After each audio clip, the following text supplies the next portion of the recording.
तर भावना आज आपण बघूया डिग्रजचं भंगार मार्केट. शाबाश बेटा, बहुत बढ़िया. तर आज तुमचा भाऊ बनला भंगारवाला आणि माझ्या सोबत आहे मोना डार्लिंग. भंगारिकाचं म्हटलं तर असं न्या लागते मग डोक्यावर आणि म्हणतात तेवढ्यात म्हणलं गल्ल्या गुल्यातलं पण भंगार घ्या.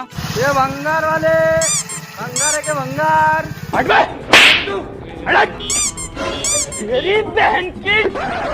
भाऊजी एंट्री तशीच असते. त्यानंतर मोनानं सर्व भंगार एका ठिकाणी केलं. त्यानंतर आतमध्ये घेऊन गेलो वजन करायसाठी. त्या दादा तुला एकावर एक पोत्यात मग केलं वजन. कचरा फेकून दिला बाजूला. दादा म्हणे माय वजन करा पहिले. त्यात बकासूर म्हणे हाटा सांगी घटा पहिले मल्ल करू दे म्हणे. ते सर्व इकून वापस आम्ही हॉटेलवर निघालो. मग हॉटेलमध्ये पोहोचल्यानंतर सेनाला म्हणलं सर्व भंगार काढा बाहेर. मग काय भाऊ आपली सेना तुटून पडली. मग तेवढ्यात मोना म्हणे चुन चुन के मारूंगा. त्यानंतर येते माय नंबर. मी त्या बाटलीची गच्ची पिचकून त्या डायरेक्ट पोत्यात भरू राहिलो. एवढा कचरा पाहून आम्ही सर्वजण काय करू राहिलो.